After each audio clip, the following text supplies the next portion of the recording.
Hi, I'm Ricky Wilson, Livestock and Feed Extension Specialist with the Saskatchewan Ministry of Agriculture. Today I'm joined by Dr. Nathan Erickson with the Western College of Veterinary Medicine. He's a part of the Disease Investigation Unit. Today we're going to be talking a bit about the higher than usual open rates that we've sort of seen on farm in Saskatchewan this year. And we're going to talk a bit about sort of what the reasons might be and what producers can do to mitigate their risk in the future.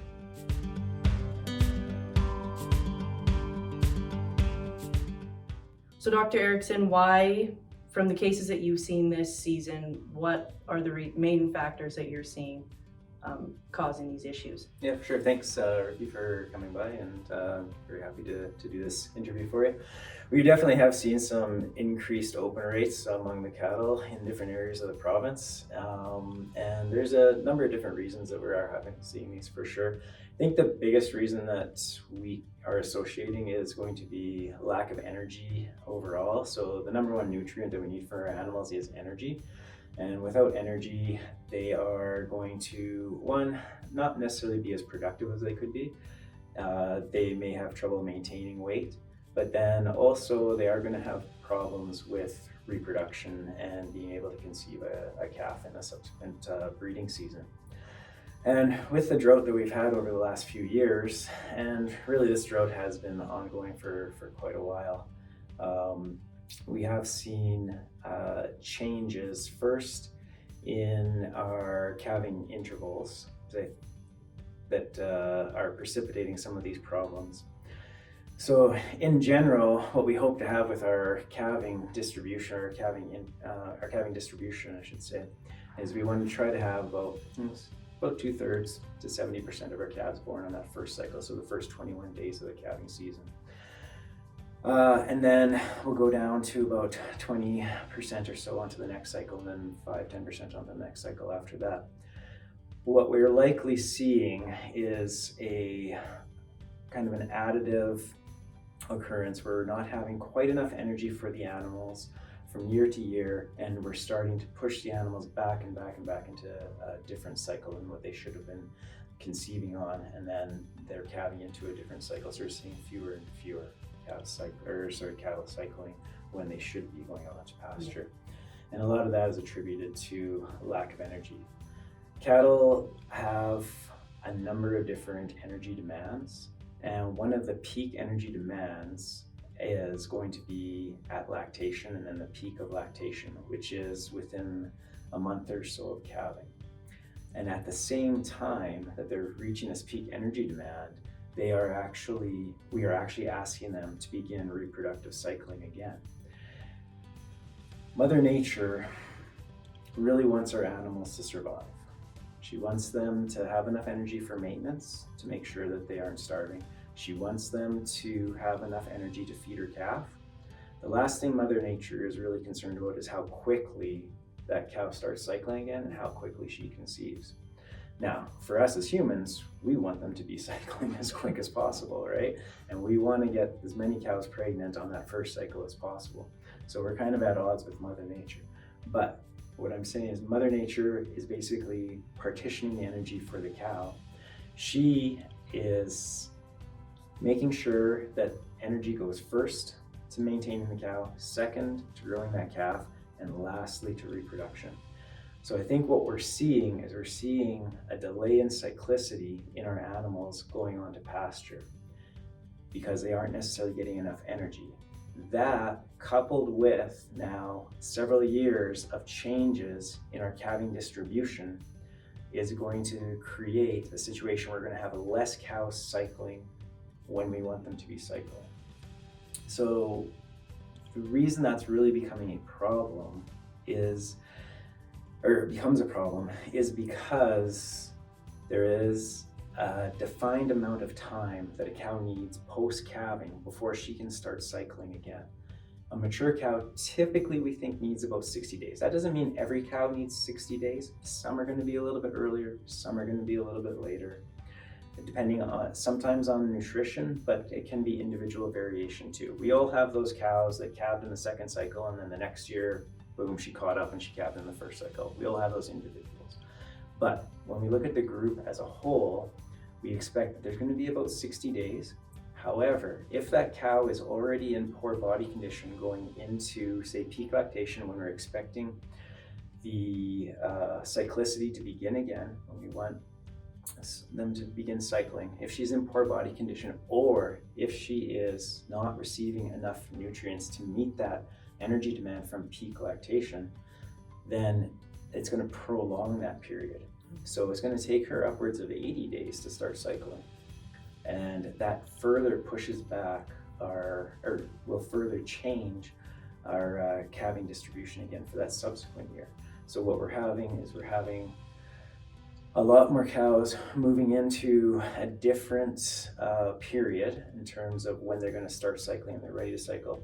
Then we're maybe not getting quite enough energy for them, and that's going to push them further out, and then we just get this problem that just compounds from year to year to year, and slowly over probably 3 or 4 years we've gotten into this position. Slowly we get into this position where not all of our cows are necessarily even cycling by the time we're ready to pull those bulls out of the pasture, and that's going to contribute to a large part of our increased open rates among these cows. So sulfates are something that we talk about a lot in the position that I'm in. We deal a lot with high sulfate water. Is that an issue that you notice on any of the cases that you deal with? There's other reasons as well. So it's not just big nutrients like energy, it's also our micronutrients. We need to be concerned about copper, particularly in Saskatchewan. So copper is very important for reproduction. Copper in Saskatchewan soils, in our forages, is going to be low. However, we also have high sulfates in Saskatchewan, so our water sources are very high in sulfates, and sulfates can interact with copper and make it less bioavailable for the animals. So we have a deficiency, plus we have a lot of another compound that's going to tie up the copper. If we don't have enough copper, then again, we're going to have lower reproductive rates amongst our cows. So I think those are the big reasons why we're seeing problems. It is definitely something that's been going on for a while, and now all of a sudden it appears as suddenly in 2023 we have this poor reproductive rates. Yeah. Another thing I've heard in other presentations was talk about vitamins A and E. Is that something that you've noticed in the few cases you've seen? I haven't noticed in the cases that I've investigated, but definitely vitamins A and D are very important for reproduction, and that can also cause some problems. So there are other micronutrients that we need to pay attention to as well. And that's why it's really important to try to make sure that we're feeding a really good mineral package to our cows, and that it's available to them, but then also that they're actually eating that mineral. Because if they're not eating the mineral that's being put out to them, then it's not really doing us much good. So, like, as far as if you've got a producer that notices they've got an issue, like, what are the first steps that someone like a veterinarian would say, take these steps going forward to mitigate your risk? Yeah, so if we came to a producer and they had a poor reproductive rate in the last breeding season, there's a couple of things that we can do. It depends on the time of year that it is, but we can start to take some action. Unfortunately, we're filming this right now in February, so we're a little bit late now for this. But let's say I'm a veterinarian, I'm out preg checking, and I'm preg checking my herd, this client's herd in October. October, assuming that they're calving sometime in late March, early April, is a good time for us to realize that we have this issue for the next year, because the cow is likely weaned her calf off. She doesn't have a lot of demand for energy right now other than that growing calf, but that growing calf hasn't hit its peak demand, meaning that gestating fetus that's in that cow. So her energy requirements are not massive this time. So that's a really good time where we could make an impact, get some feed into them, and get them nice and fleshy coming into the winter, when we're going to have more metabolic demands from for maintenance because of colder temperatures, etc. But then also the calf, once it enters its third trimester, it's going to have or this fetus, once the fetus enters its third trimester, it's going to have its greatest growth, and there's going to be high energy demands. So we have this window in mid-gestation where we can make an impact and put some energy into these cows right now. Then the other thing we can do is make sure we start, if we can, force feed them or just get mineral into them somehow, ensuring that they're eating enough mineral and good quality mineral so that those minerals are at high levels in the animals for that next breeding season, because we can start to recharge the system essentially. It takes time for some of these minerals to increase in the body, so we need exposure in those animals to minerals for a long period of time prior to the next breeding season. So there's a couple impacts that we can make there. Yeah. You really want to make sure we're looking at our forages, we're doing testing on our forages so that we know what we're feeding them. We want to make sure that we have good digestibility. So if we have a lot of fiber that's not digestible in our ration, then that animal isn't going to get that much energy from it overall. And then also fiber in and of itself is a limiting factor for intake. If we have too much poorly digestible feed out there for these animals, so that has high, say, NDF or high ADF, it's possible that animal won't be able to take in enough feed. It's going to fill its rumen before it actually meets its energy requirement. So that's another possibility. So then we look at doing things like supplementing. If we have a poor feed test, supplementing with pellets, and then we can also be adding in those pellets, or adding pellets also improves our protein as well. And protein is also very important for reproduction and for fetal growth. Yeah. So before we wrap up, is there anything else that you wanted to add? Yeah, Ricky, there's a few other things. I think one of the most important things for everybody is to understand is that it took us a fair bit of time to get to where we are right now. And this didn't just happen overnight. It was probably 3-4 years of drought or near drought type situations that have brought us to this point. Unfortunately, it's not going to resolve itself within one breeding season. It's going to take some patience. We're going to have to use multiple different techniques to try to improve our breeding management and bring our herds out of this issue. It's probably going to take the same amount of time, 3 to 4 years to get out of this as it did to get in. So we do need patience, and we can hasten this through, culling animals, keeping more heifers, etc., if that happens to be economically feasible for retaining heifers. However, we are really limited and defined by those number of days that I was talking about. 60 days is kind of the earliest that we're going to get recovery of cows from one calving, from their calving to the next breeding season. So that really limits us in how fast we can change. It's uncommon for animals to flip forward to another cycle. So to go from being a second cycle calving cow to being a first cycle calving cow, that's going to happen. And it's going to happen for a few animals if we treat them properly. But it's not going to happen for the whole herd. So it's going to take us time to bring them back to where we want the majority of the cattle to be cycling and then to be calving in that next year.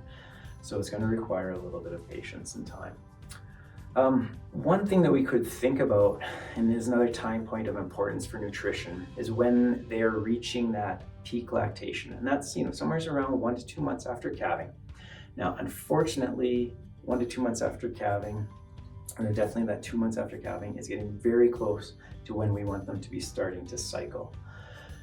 Quite often what we do is we get a little bit itchy, we want to get those cows out on pasture, we see a few green blades of grass out on the pasture, and we move them out. That's not necessarily the best thing for the cow, to transition them that quickly when green growth isn't really at a very high stage. There probably isn't a lot of nutrition out there. Maybe you'll see a lot of stockpiled grass out there too. That stockpiled grass that's in there, you're thinking it's going to be good quality. It's going to be very high in fiber. It's not going to be that digestible. So what's likely going to happen is those cows potentially are going to slip into what we call a negative energy balance, meaning essentially they're going to be losing weight. If we have them losing weight or slipping into a negative energy balance, and we expect them to start cycling, it's a non-starter. It's not going to happen. They're not going to start cycling. It's going to set them back. And anytime we transition them, depending on what we're doing, it can take them 1 to 2 weeks to get over that negative energy balance. And that's assuming that there's adequate energy out there for them. So thinking about that transition and making sure we're feeding them for that peak lactation, is that peak lactation is the highest energy demand. We need to make sure those animals, we're not gonna have them putting on flesh at that time point, but we need to make sure that they are actually maintaining themselves and hopefully in a positive energy balance so that that reproductive tract can begin working as it should, so that cow can be ready to conceive when we turn those bulls out. Thanks, Dr. Erickson, for taking the time to talk today. It was all very useful information, I think, for producers out there who might be dealing with this sort of issue. If you've got any questions for us, please don't hesitate to call the Agriculture Knowledge Center or contact your regional livestock and feed extension specialist.